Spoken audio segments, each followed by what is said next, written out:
Welcome back to Deconstructive Criticism. My name is Aron Flam. This episode's guest is Canadian comedian and Enfant terrible Jason Rouse. Today's conversation will be about Jason, where he comes from, how he became a comedian, and why he decided to record his special in Denmark of all places. You see, the interview was recorded in Los Angeles, Monday the 6th of January 2020. When I booked the trip to LA in the summer of 2019, I booked direct flights from Sweden and back. Coming to Los Angeles was a direct flight on December 26th of 2019, but my flight on the way back was changed.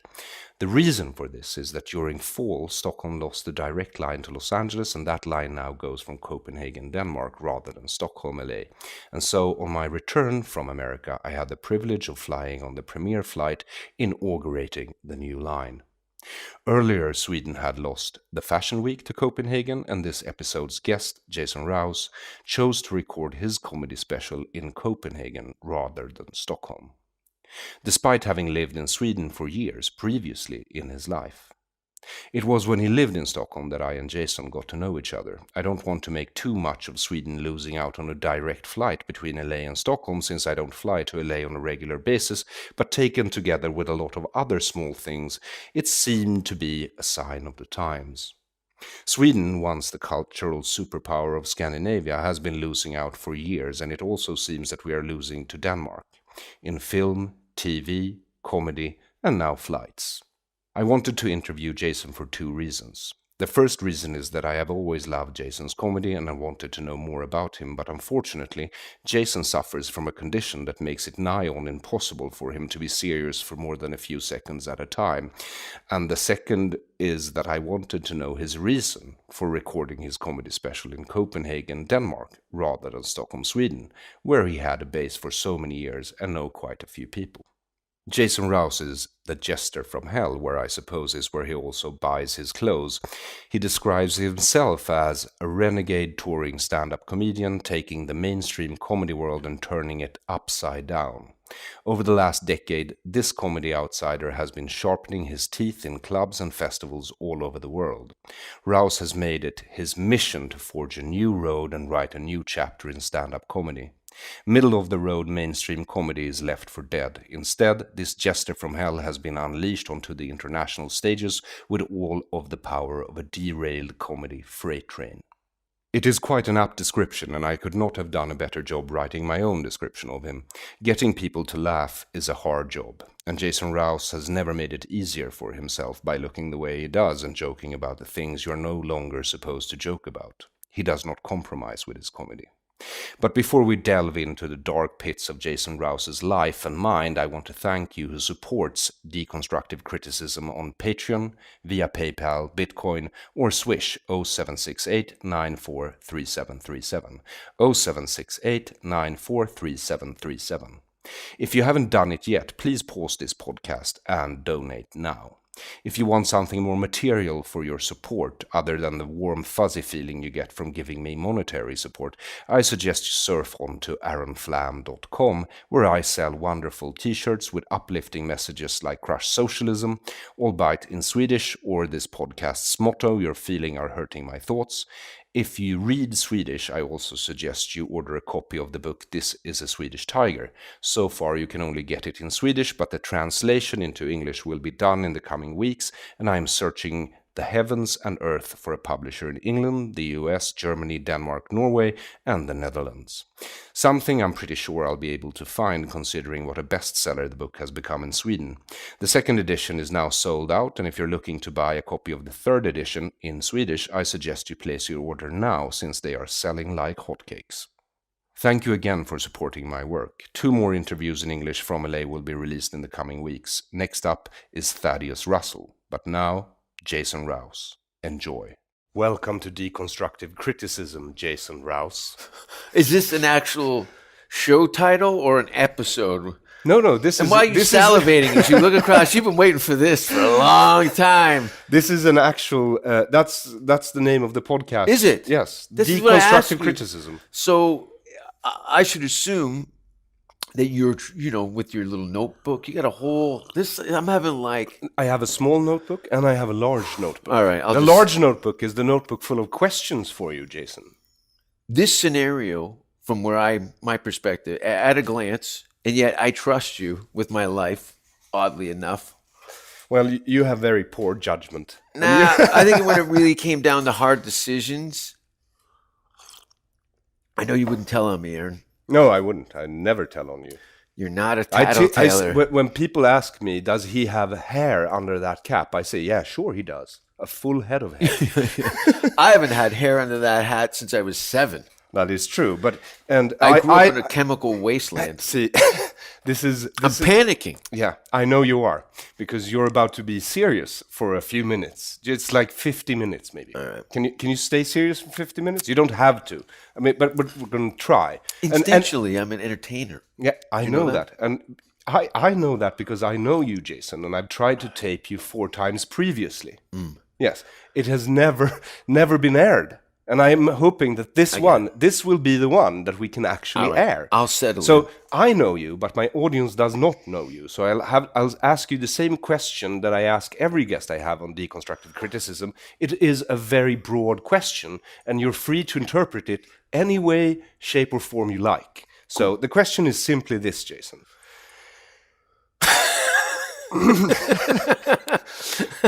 It's never the question. It's the pause. Yeah, okay. So the question is this. Who are you? Who am I? Yes.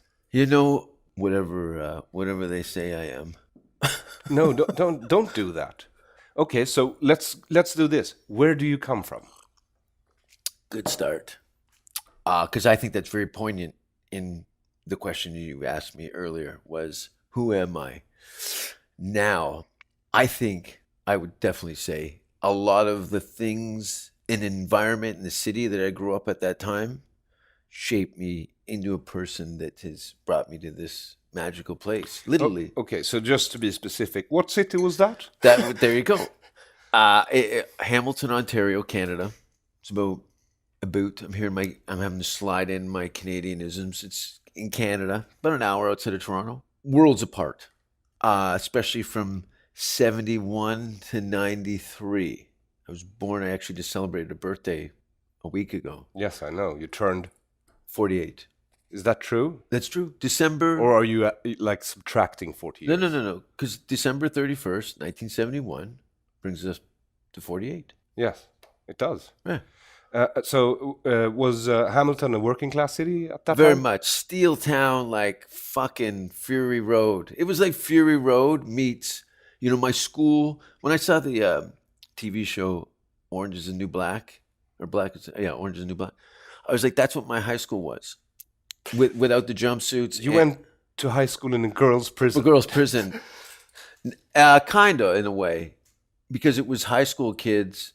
There was a different type of warfare going on there. It was all dudes. And it was probably one of the worst high schools in the country at that time.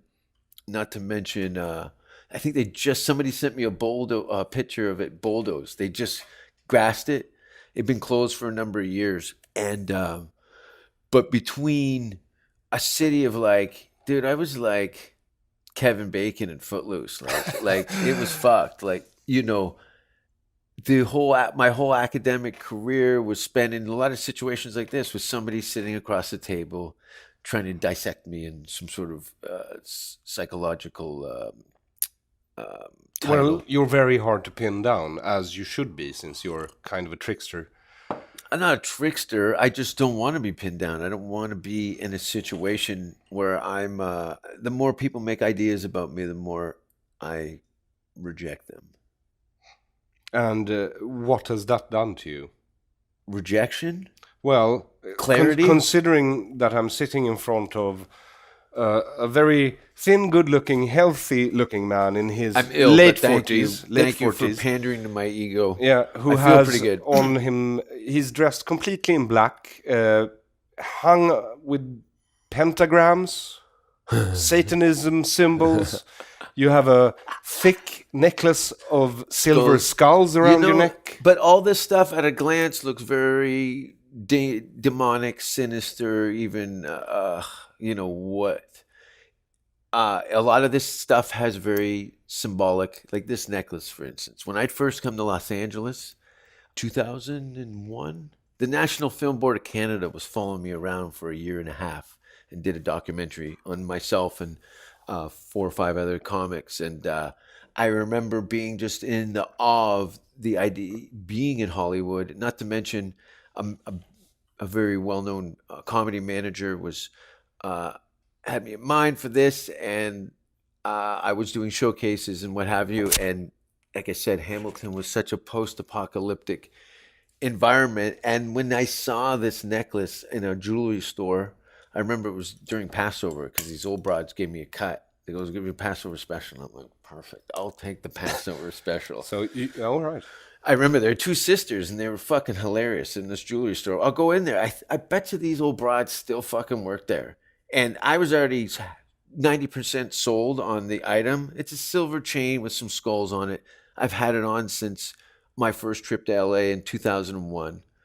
And these 2 fucking Abbott and Costello old broads were making me laugh so much. It was just, I felt it was the right thing to do. And I've never taken it off. It's kind of a lucky charm. Now on a table, it looks like Satan's anal beads, but you know what I mean? Yes. But, and always the dark colors just got to, it became practical.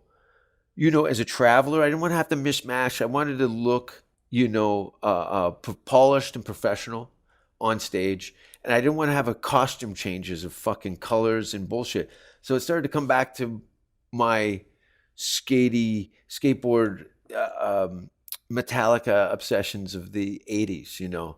So I kind of went back to that, and it just seemed to make more sense. So always something shiny and silver and as black as I can find. So much so that there's parts of the year where I'll get a bucket and pour in black dye and throw all my clothes in it to get it back to dead. But when did you start doing comedy?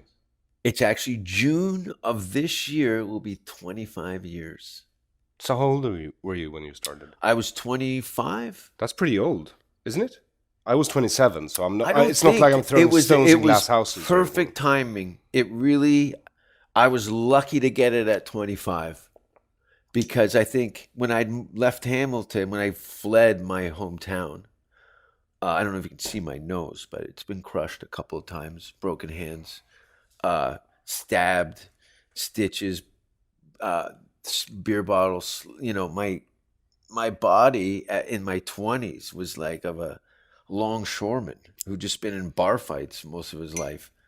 And because you had been in bar fights most of your life. No, not so much so. I learned very early on that my, Your quick mouth? Yes and no. That got me into trouble when I was drunk, but I had a kind of a crew of people around me that were very serious folks. So I never really ran into the one-on-one stuff, but I saw enough of it, and because of my reputation in the company that I kept, no one really fucked with me at all. And I had to reinvent myself. You know, I started comedy in Vancouver with Seth Rogen. Really? He had started. We were in open mics together. But he must have been much younger than you, right? He's. There was a comedy workshop. I didn't know. Like I said, I left Hamilton. 25 years old. No, with just your pockets are filled with nothing but dreams. I was 22 when I left Hamilton, and I spent it to move to Vancouver, and then I spent literally a 2-year period leading up to my first stand-up performance, trying to figure out who I was and what I wanted, what really made me happy, and started trying to attract those type of things. But how did you how did you come to the conclusion that comedy was something you wanted to try? Because I love the aspect. It was the only thing that I had kind of any kind of control over in my life. I grew up in a very, turbulent thing, and that's what allowed me to be a bit of a social chameleon. A lot of my social circles are very over the bend. You'd have no idea. I would have no idea. Well, I think you can speculate, but my reach is far and wide, Aaron. I bet. By now you're probably have been voted onto the Royal Fisting Society of Great Britain. and everything below that. Yes. but I'm just trying to understand. So were you always funny? No, I was always a shit disturber. I think probably the result of some sort of post-traumatic stress. People develop quirks and personality traits through experiences they have as they move through life. Yes. And I wasn't going to kill people, so I had to make them laugh. All right. But did you discover that you had this talent, or because you are talented? I had the talent, the aspect to get people's attention, and then once I had eyes on me, it would put me in a position of pressure to manifest something in a negative or positive, and through trial and error, probably as a kid too, and then a lot of late night comedy that I was seeing, but then I'd see a little bit of Sam Kinison or these kind of like explosive, off the rails, talking Red Fox. I always loved the kind of heroin jazz Lenny Bruce thing. I thought that's fucking legit. That's cool, and I wanted to do that where friends of mine were getting married and things like that, or getting grateful to have a job in a factory, which I have no problem. Any hard labor, you know what I mean? You want to avoid it, but you don't. No, I didn't want to avoid it. I thought I was too smart for it. Okay. I was too smart to do, and I've had jobs, and I'd go back. If someone said, "Hey, can you come and help me put a roof on for a month?" I'd be like, "Yeah, let's do that." I'm glad you mentioned two of your references, because that was in fact my next question. If I was a roofer? No, no. You mentioned Sam Kinison and Lenny Bruce. Yeah, and I was going to ask you, what are your comedic references? My comedic references, in stand-up? Any comedic references? I'm trying to find out who you are as a comedian. Idolized, I love the song and dance man of Martin Short. Coincidentally, from my hometown. Really? Eugene Levy from the Hammer. That's what we call Hamilton. No, for real? Yeah, for real. So Hamilton is like a place with a disproportionate amount of comedians. Pressure makes diamonds. Pressure makes diamonds. But Martin Short came from Hamilton. Very much so. He went to McMaster, did he go? Westdale High School. He went to Westdale High School. Oddly enough, my and I love that Martin Short actually helped me get my scholarship to Humber College in Toronto for acting, writing, and performing. So you have gone to college? A college let you in? I was asked to leave high school after year 5. My principal pulls it out. He goes, "Look, this is how many credits you need a year. Okay, this is what you have. We're not doing this another year. You got to get the fuck out of here." This is like 3 months in, and then they start to come revisit the torture that I've put the school through for courses a year, and indirectly, you stayed just to annoy them. I didn't have anyone else to go. There was no like, I quickly realized. I remember one kid, because it was a shop school. What do you call it?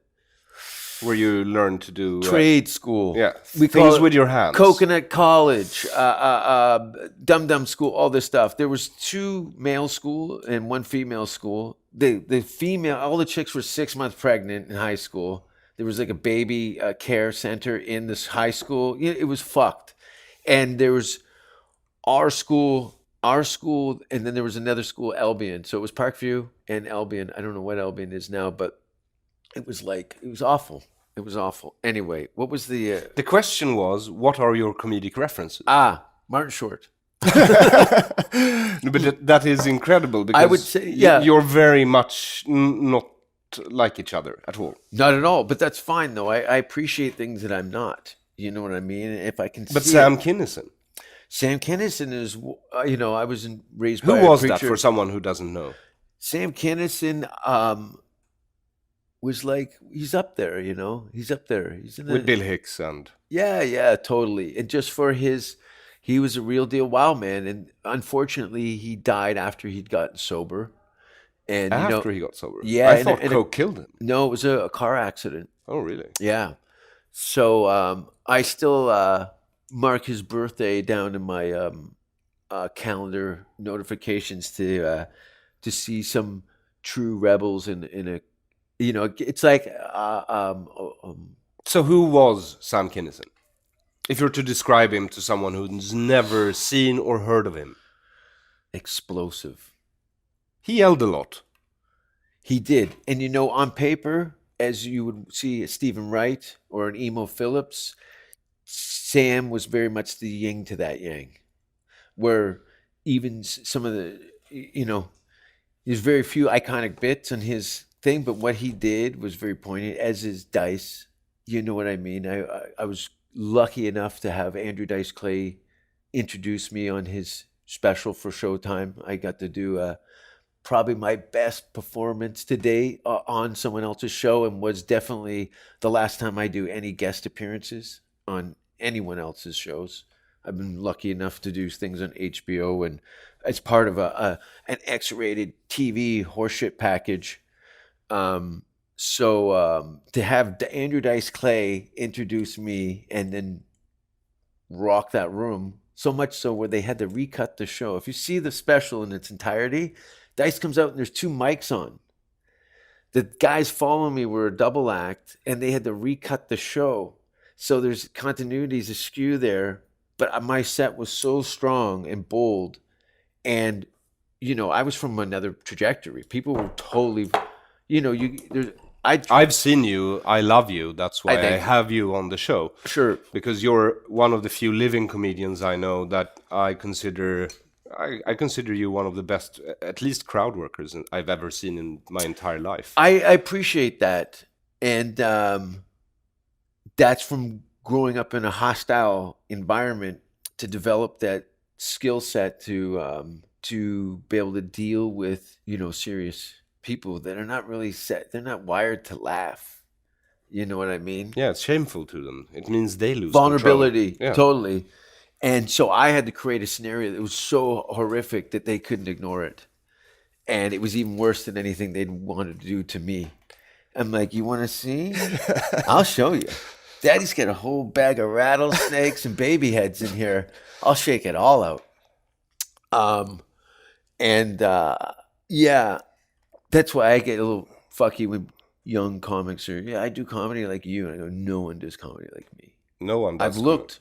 Yeah. I went everywhere. And my special's coming out this year. Yeah, I was going to ask you about that at the end of the show anyway. You have to have some fucking faith in me, Jason. I get it. I get it. So, did you idolize Sam Kinison and Lenny Bruce? No, I didn't even really,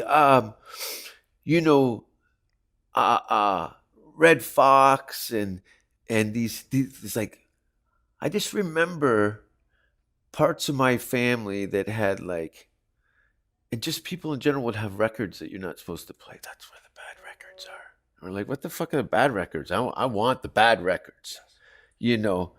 So these people that were had these kind of rock star villain status, I was like, oh, that's how you be the Rolling Stones. That's how you be Led Zeppelin. That's how you be Black Sabbath.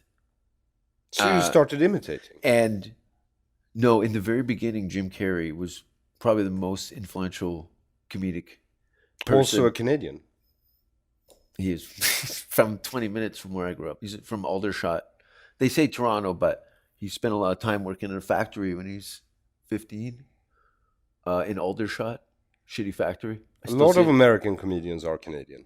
A lot of American comedians are Canadian. Very well. That's the Swede in you. You're very fucking Alan Key, and then we'll turn that around. But it all has to fit together, you fucking weirdo. Well, Mike Myers, Dan Aykroyd. Yeah. Lorne Michaels is... Yeah, Toronto. Yeah. Yeah. So Kids you were... in the Hall. Absolutely. Trailer Park Boys. Definitely. All Canadians. Yeah. That's the only thing we have. Norm Macdonald. Fucking right, Norm Macdonald. Holy shit.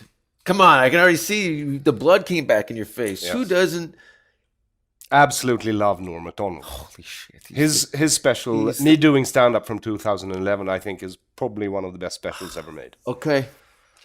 I'm sorry, I haven't seen yours yet. No, we're getting to that. Because you were 25 and you moved to Vancouver and you started dating Seth Rogen.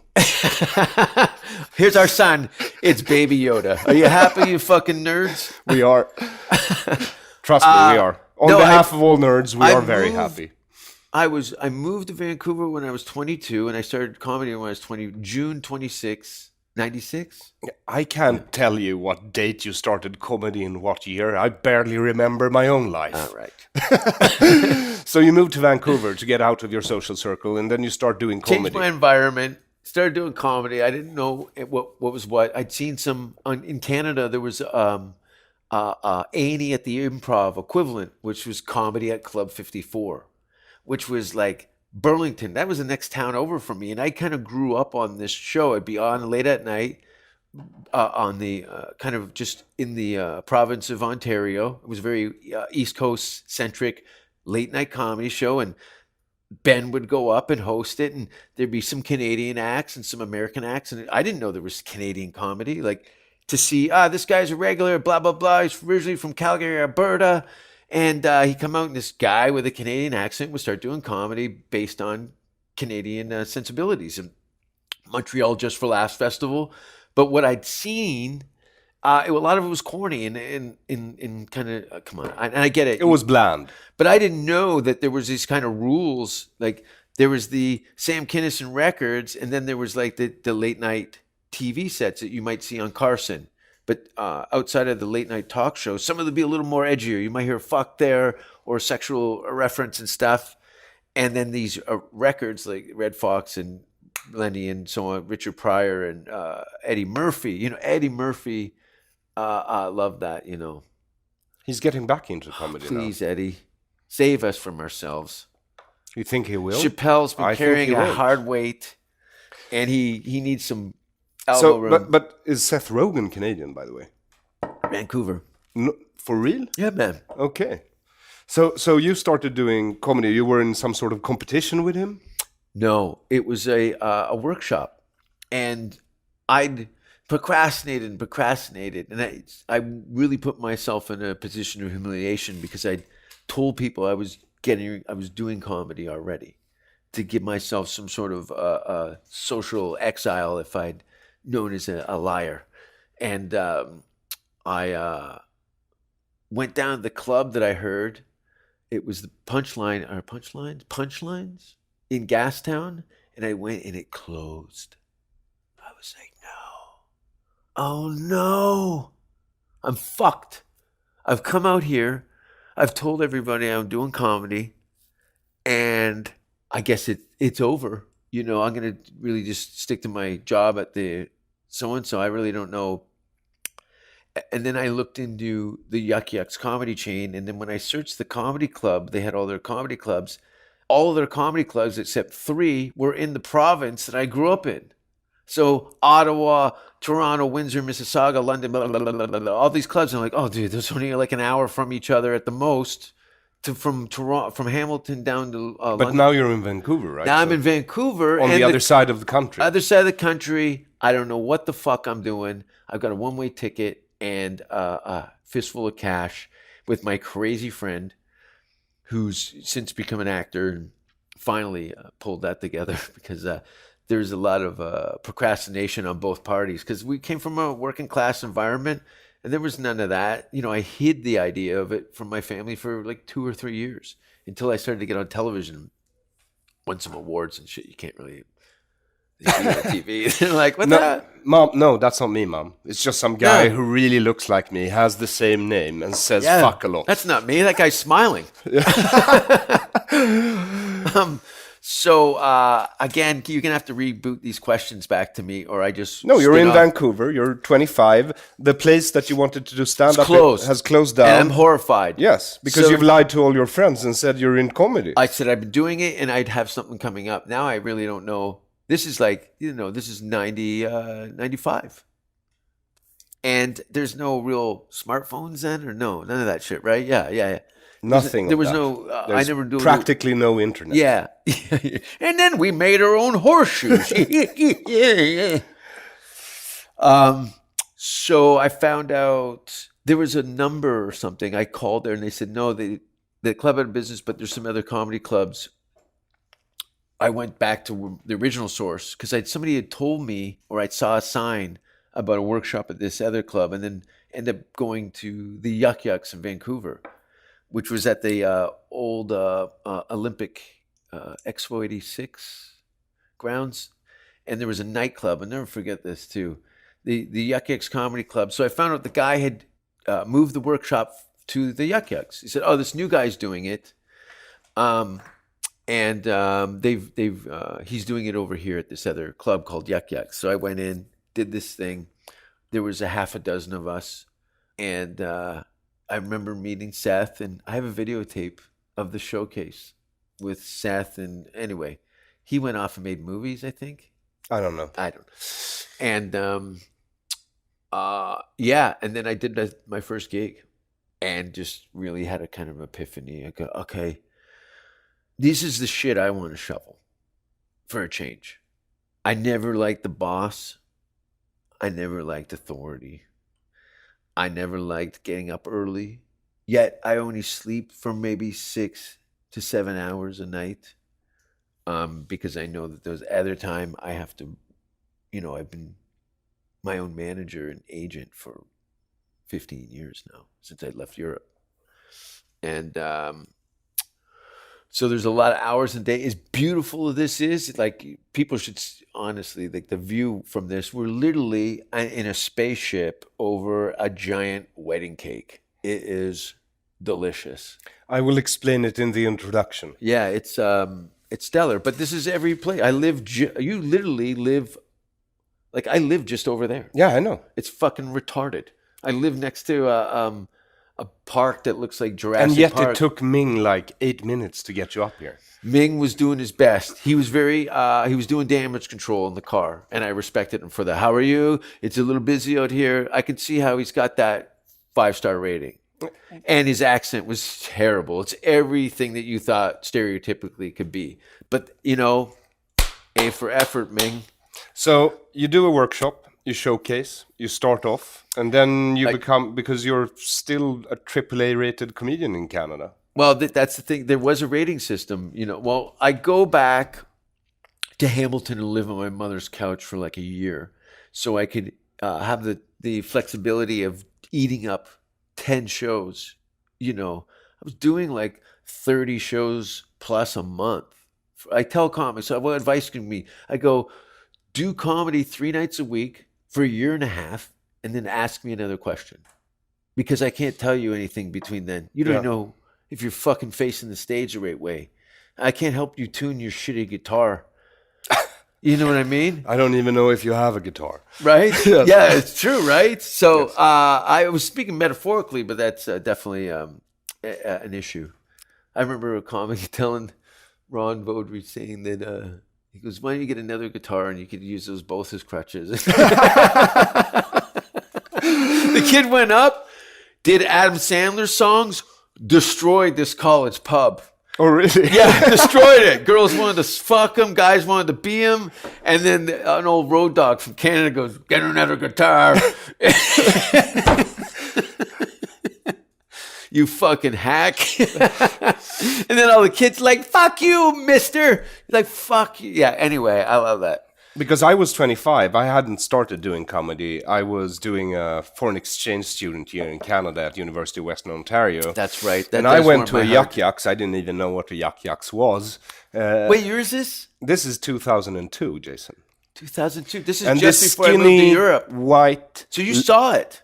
I saw you, yes. Now, was this up on Yonge Street? Of course it was Yonge Street. Yes. Yeah. That's where I laid down the law. Well, you had one good joke, I remember. I bet. I still remember. I bet. It was about your friend who had gone to a psychologist and to try and get medicine because he heard voices in his head. And then you just start yelling, "Those are thoughts, you idiot! Those are thoughts. You're hearing thoughts." Because they weren't. You also informed the audience that they weren't bad voices. It's not like kill the baby. It was like he could stop in a shop window, see his reflection, and hear the voice in his head say, "You look good today."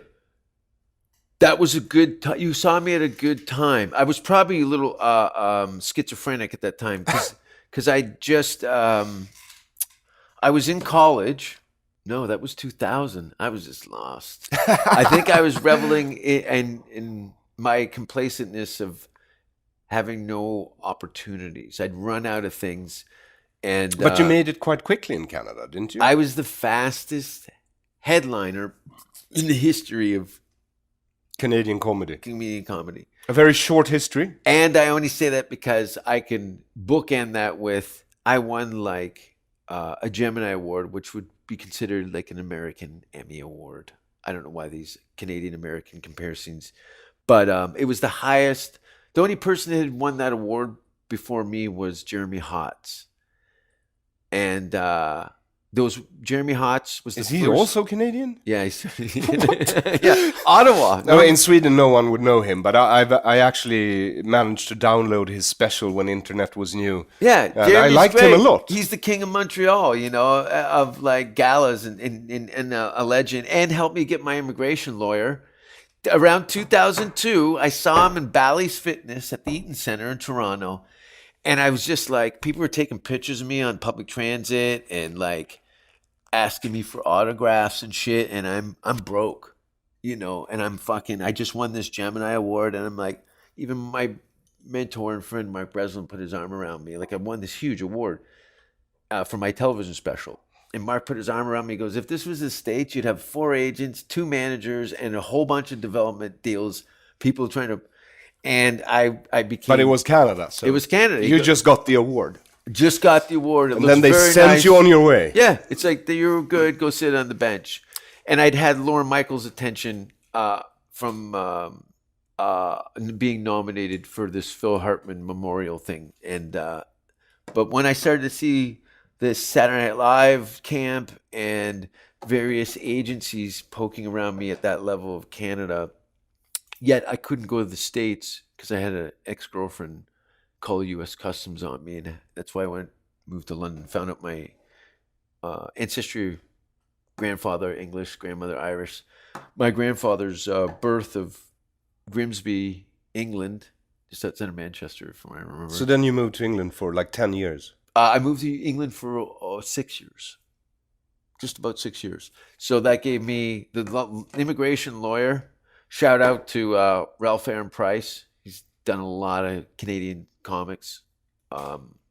Harlan Williams, another Canadian. I don't know Harlan Williams, sorry. Cop who drank the piss in Dumb and Dumber. Okay, I do know him. That's what I love about this business. Who is it? Oh, the guy who drank that piss in that movie. Oh, which guy? I know 4 of those guys. No, I remember that scene. He just lets them drive on. Yeah. You get the hell out of here, mom. Yeah. Anyway, Harlan's great. So, and he has one of these views too. And he got that view from drinking piss in a movie. He totally right. Yeah. Yeah, it's weird. It's weird. How did you get this marvelous view of Los Angeles, Harlan? He's done a bunch of other stuff since. I'm sure. Yeah. Totally. It looks. So may I ask you, because you do one of the darkest comedy sets I've ever seen in my entire life. It's like it's funny too. Super, super duper dark. It's horrifically hilarious. Yes. I like the look. I like the context of like, Evil Dead. I do know. And the demons in the basement, and she claws up through the door, and then the guy fucking jumps on the latch, and comes down and blows the fucking eye out, and it lands in the guy's mouth. There's 2 people in that room, laughers and not laughers. And I love that divide. It's a great divide, and you could see relationships separating in the audience. Yeah. And I think there's 3 shows going on. There's me, the people who've never seen me before, and the people who've come to watch the people who've never seen me before. Yeah. I know. And it is like watching, it's like it's exhilarating to watch you perform. I like to create the slowest stillborn birth with a laugh track behind it for 50 minutes. Tonight when we both perform, I want you to go up after me because I do not want to follow you. Oh, I'll probably bomb. Yeah, I hope so. No, it's actually, the Improv, I really like that club. It's the closest thing to home it's the American blueprint of stand-up comedy. Yes, but we're not in the main room now. We're in the lab. That's fine. It's like being at a Starbucks where there's no espresso machine. The lab has weird energy, does it not? Yeah, it's weird. It's like And then you a go little up on socially stage and it awkward. gets weirder. Well, yeah, because that's a very personal place. That place, you can. People are so sensitive here. Ugh, I'm gonna throw up. That was actually my next question.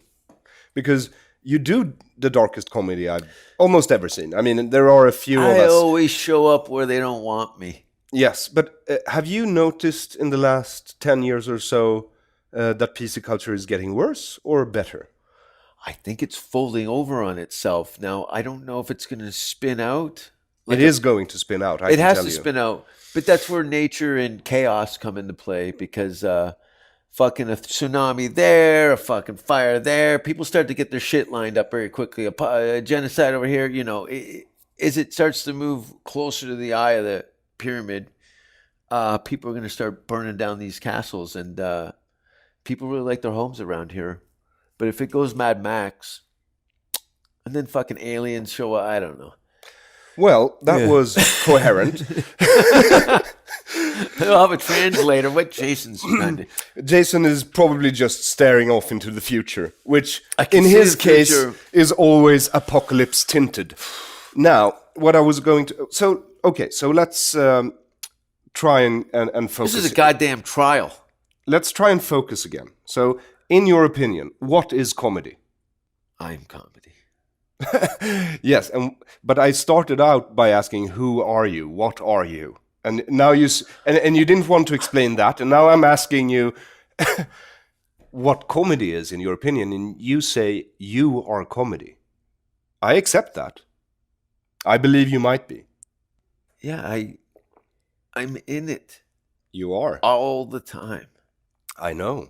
It's impossible to get you serious for long enough to conduct normal Of course, fucking interview. I hang out with crazy people on so many levels. I see it as crazy people are hanging out with you. Totally, because I don't shame them as long as there's respect. They can be as weird and This time around, this is the fourth time I'm to LA. I always go to the comedy store. You're always there. This time, the first person you introduced me to calls herself Miss Cunt Puncher or something. Tokyo Cunt Punch. Yeah, she's a hooker and a comic. I think you said What's hooker. the difference? Yeah, tell me about it. Except I push back. So you think that PC is ending now? So what's the state of the PC state of comedy here now? Listen, PC, call it fucking whatever. These banners are just getting people to get position under a fucking sinking ship. Like, What do you mean by that? I'm not trying to get you into trouble. You usually manage no, you can't. all by yourself. I'm bulletproof. my opening act is I'll take you to a gun range tomorrow and let's test that hypothesis. I'd love to go to a gun range. To test the hypothesis that you're bulletproof? No, I mean like outside of bullets. No, but so what is the state of comedy here now?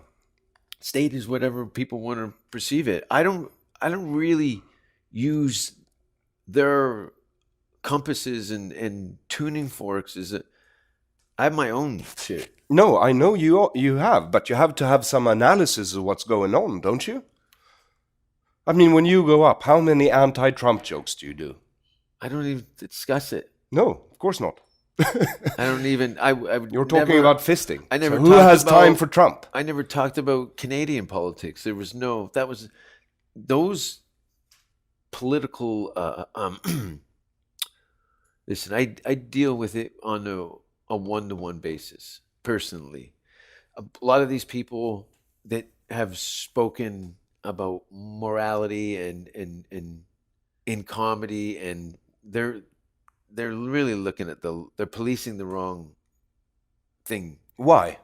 Because the comics are the only not fake news. You know, but what we I mean? say lies on stage, don't We we? totally see lies, and then there's always up for. It comes down to the intent of it, And some people's intents are malicious and clearly there to aggravate them. You know what I mean? But they're not comedy world has a good way of policing itself globally. Yeah, I would say it does, because know? either you make people laugh or you don't. If there was some people doing unsavory things maliciously, they get exiled, man. They get pushed out. Oot.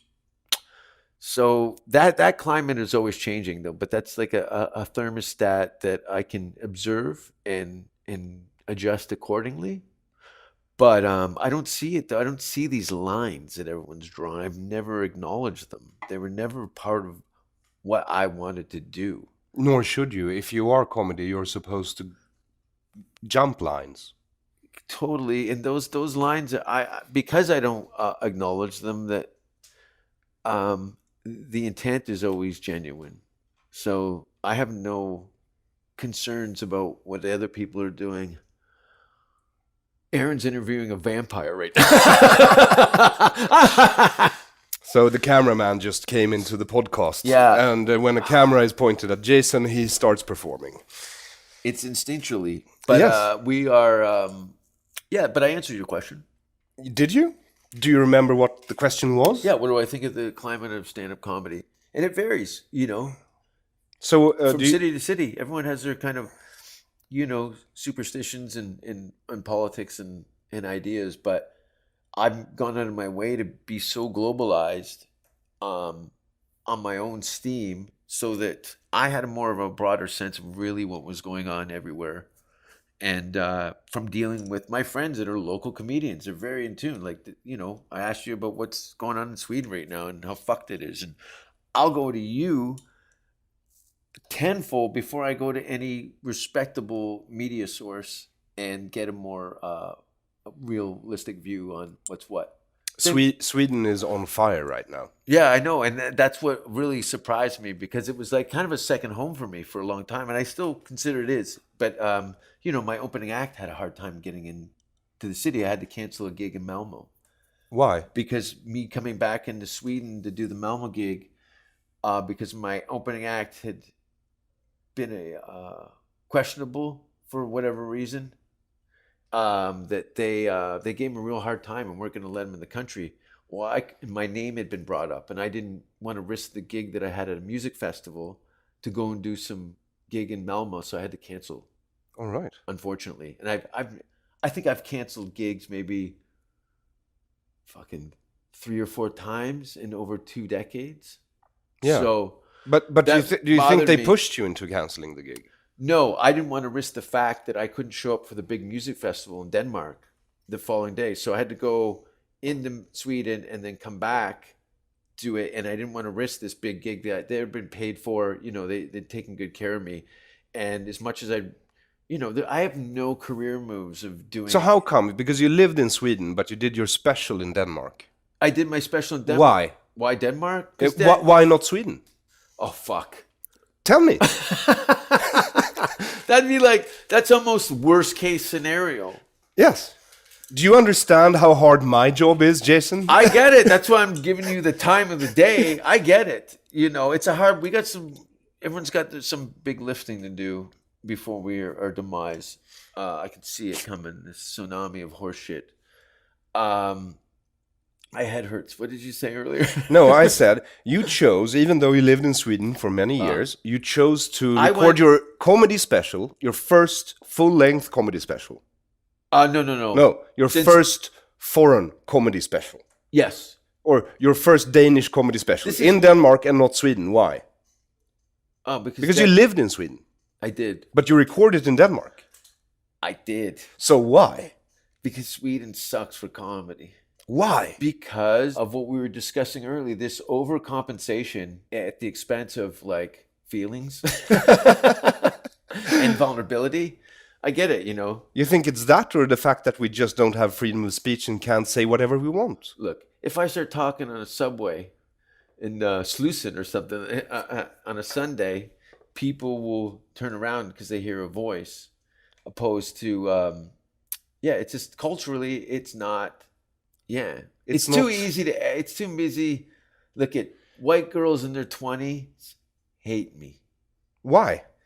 Because I pull my cock out and put it on the window of their car. You do not. Damn it! I used to. No, you didn't. I have. Well, maybe once, but it was a guy in the car. So you did record it in Denmark, and it went well, right? Because great. Danes are laughers. Danes are wild, and I told. There's actually a joke. I go, the best way to get somebody from Denmark to like something is tell them that somebody in Sweden hates it. But it's true, is it not? They go, yeah, that is very true. He knows. Yeah, fuck them. Yeah. They think you're, they go, the guys are kind of queer.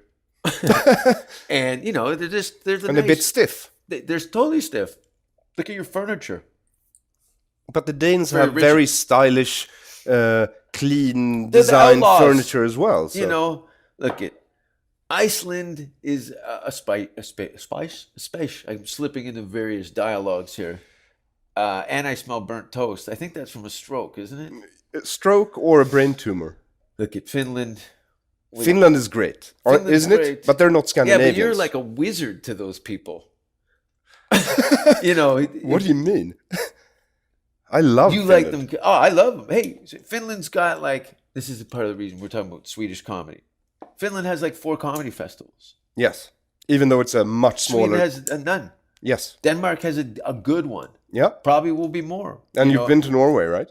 Many times. They laugh there. I'll be in Norway the first 2 weeks of June. But you're not coming back to Sweden. I'm going to be in Sweden. I'm going to come and see you fuckers. In the middle of June, I'll be in Sweden. But will you perform? I'll probably do an open mic. I'm not interested. I look at it as a holiday and to hang out with my buddies and be around because you come to Sweden to not hear the sound of laughter for a while. No, but yet there's very good pockets of fans that I have, loyal fans. I know we have a death metal scene. That's right. I remember you. I'm not sure they think you're doing comedy, though. I don't know what they think you're doing. At my roast, you go, how many people here have a job? Put up their hands. They took a Jason's fan. It was a good roast. It was great. And, I remember Bamberg and all that. It was cool. It was cool. It was very funny. Yeah, and it was just everybody on there were all my friends, so. I love Bamberg calling out Pritchard from the audience. You have to kill Al Pritchard if you want to work in this town now. Bamberg goes, I don't know if... No, yeah, anyway. Because of the overcorrection of safety and standards and things, that's what I'd like. That clinical aspect of it, Swedish culture is something that I enjoy in the summer. In the summer. Yeah. Yes. In the summer. I've done enough and not Swedish for comedy. winters. And not for comedy. I can kind of go at my leisure and so, you come down, we're going to do this, that. And I do a couple of rounds of people who showed me love when I'd first come there, But it's not a career move or a moneymaker yet. The money that I accumulate through Denmark, I've sold 20,000 tickets, maybe more collectively.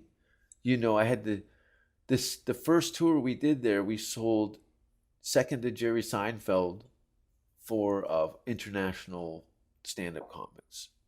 It's probably the half a dozen comedians that had come there from outside of Scandinavia. But that Zulu, and I think it was Magnus Batner had made a reference. They were looking for international guys to do the Zulu Gala at the Royal Opera House. And I was kind of the staple guy until Al showed up, started his family. It was good timing for me. I got out and he took the clean, family-oriented comedy and to the next level, which very much was compliant to the Swedish disposition, where I was into the black metal aspect of it. The art form. They are either or. But Denmark was always a wild place. And my audience is way more diverse. It reminded me of all the cool parts I liked about Canada in one city for the most part. And they were very welcoming. And I had done that Royal Opera House show at the Zulu Gala, and this kid fucking messages me, hey, I didn't know he was a child until I got off the fucking airport. He's like 21. He's like, I'm gonna book. You interested in doing a tour? And I'm like, I'm here. Kind of just moved to LA. I'm trying to establish myself here. And he says, well, blah blah blah. I think we can do this, this, and this. I go, that's great, but listen, if you meet my bottom line, I'm willing to go into business with you and see what shows sold out, and applaud Mr. Cohen Wolf, Jonathan, my business partner and friend, who's I've almost had nervous breakdowns and I tell him I'm too nervous to go on.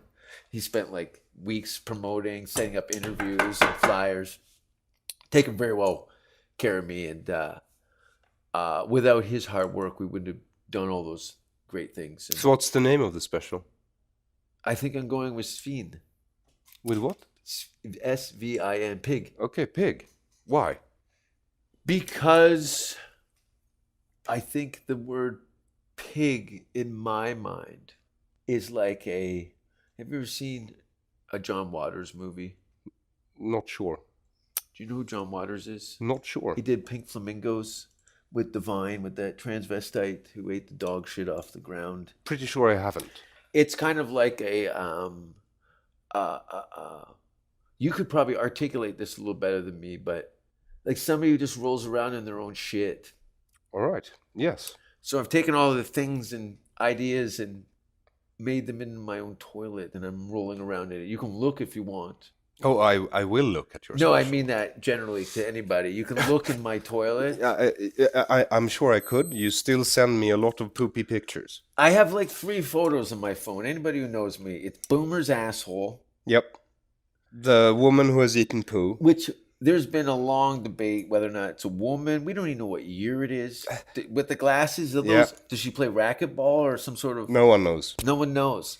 And yeah, so Mrs. Shit Whiskers, Boomer's asshole, aka the gaper, and what's the third one? Probably an old cunt or something like that. It looks like a werewolf's bullet hole. It's really bad. Yes, it is.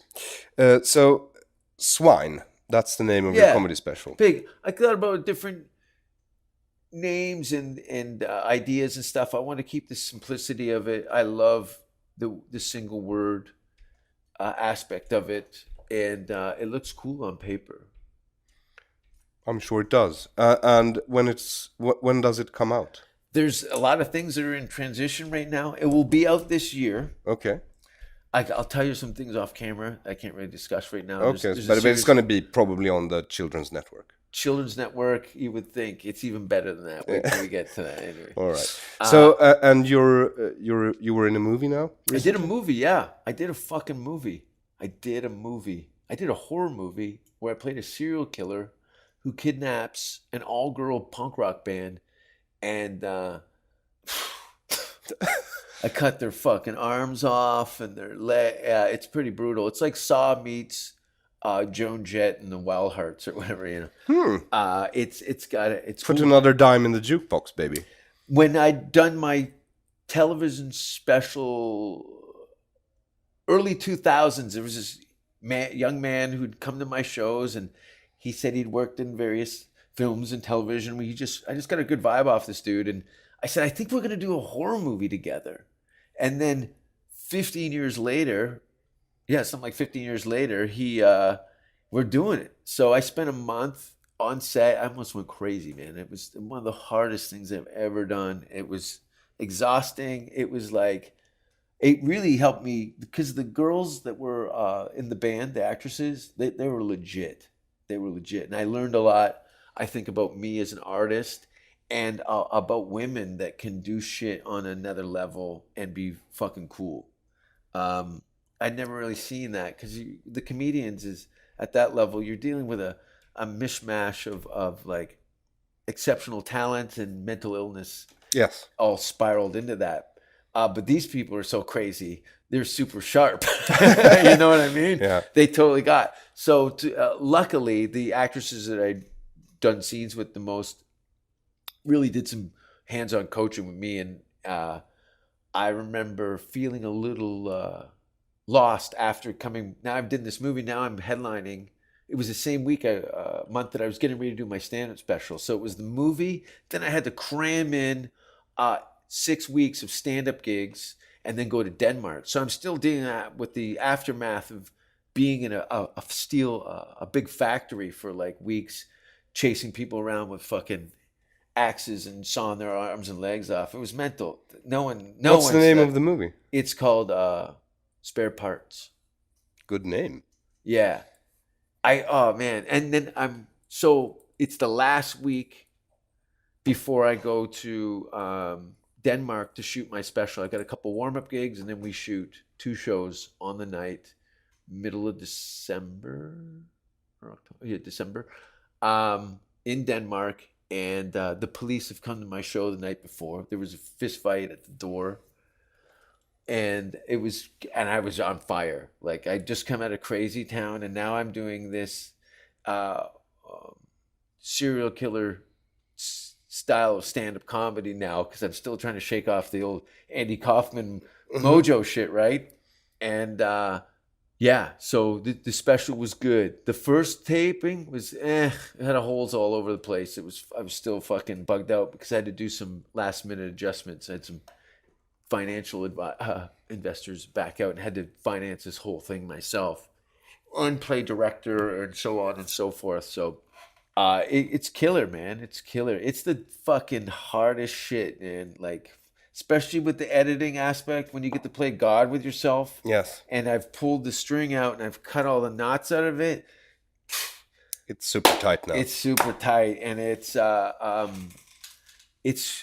from go. There's no turning back. But you won't tell me where it will be aired. I can't. Everything's because I have to learn how to keep my mouth shut sometimes because there's money involved and I don't care about it. So the people that do get a little pissy. But yeah. So yeah, it's gonna be cool. So I have to do this other thing, part of this thing in April. So realistically, at this point right now, it might be out in maybe on Mother's Day. When is Mother's Day? I think it's in May. Okay. Can you Google that? No, I think I'm gonna. We're having a conversation. In May. All right. Yeah. Cool. At this point. All right. Unless I get to do anyway, I can't. I'm talking too much here. It's fine. I think you did well for I did an hour. pretty good. Yes. I did pretty good. I did good. It was a serious conversation. You made almost no jokes. The fact that the sun was going down was like, you ever put a blanket over a bird cage? Yes, they That's fall what was asleep. happening here. So it was like a cold medicine. I was feeling lethargic enough that I could focus. But don't take it personally, Aaron. Is there anything you think I forgot to ask you? Not really. No? No. You know, Well then. the only thing I had to really promote is that special, which I have a podcast called Jason Rouse's Safe Word on iTunes that I do periodically, randomly. Where you're even less coherent? Oh yeah, I don't like people. I'm not out. I force myself to go out. That's why I came up here and did this. Make sure my headache still comes back. I love you, Jason. I love want you to too, thank you Aaron. for, being here for me on Dekonstruktiv Kritik. Well, I appreciate that, and I've always respected your intellect and your sense of humor. And I remember meeting. I want to say it was the Blue Moon in Stockholm. I think one of the early Rouse shows in that basement. And I remember sitting in the green room, and I'm like, I think this is my buddy. I was out on stage, wasn't I? No, you were sitting in the green room. You had your notepad, and you're going over. I think I made some comment, and you said something to the effect like, "This is called preparation" or something. And I was like, I'm in Sweden, bang, bang, bang, bang, And you were like, man, this is preparation. And that was the end of that. Yeah, I am a bit stiff. I appreciate that stiffness note, but a lot of people really throw out a lot of frivolous communication, and you want to be impressed. Well, tonight we are performing both at the I know, Improv. that's great. Yes, it is. I wouldn't, that's what I love about this shit. We're here in a palace in the Hollywood Hills, and we're gonna go at the fucking OG comedy club at the Hollywood Improv on Melrose Avenue tonight with our friends doing what we love. It's like, have you made it? I made it, man. I made it. I would say you did. Amazing. I don't know about me yet, but I'm still 10 years younger than you are.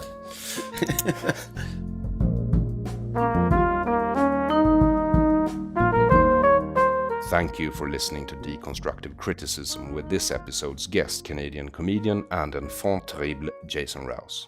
If you want to know more about Jason, I suggest you check out his website at www.jasonrouse.com. Links will be provided at aronflam.com, which you will find in the description of this episode, regardless of platform you're partaking of this podcast. I want to thank you who supports Deconstructive Criticism on Patreon, via PayPal, Bitcoin, or Swish, 0768 943737, 0768 943737. And if you haven't donated yet, please pause this podcast and do it now. If you want something more material for your support, other than the warm, fuzzy feeling you get from giving me monetary aid, I suggest you surf onto aronflam.com, where I sell wonderful t-shirts with uplifting messages like "Crush Socialism," and on the back it says "Socialism is evil." And then I've sort of dotted a heart underneath, just to make sure that you understand that we're out for crushing ideas and not people. Or you can get a t-shirt with my podcast's motto, "Your feelings are hurting my thoughts." If you read Swedish, I also suggest you order a copy of the book "This is a Swedish Tiger." So far you can only get it in Swedish, but the translation into English will be done in the coming weeks, and I'm searching the heavens and earth for a publisher in England, the US, Germany, Denmark, Norway, and the Netherlands. Something I'm pretty sure I'll be able to find, considering what a bestseller the book has become in Swedish. The second edition is now sold out, and if you're looking to buy a copy of the third edition, I suggest you place your order now, since they are selling like hotcakes. Thank you again for supporting my work. 2 more interviews in English from LA will be released in the coming weeks. Next up is Thaddeus Russell. I am Aron Flam. Until you hear from me again, have a good unit of time.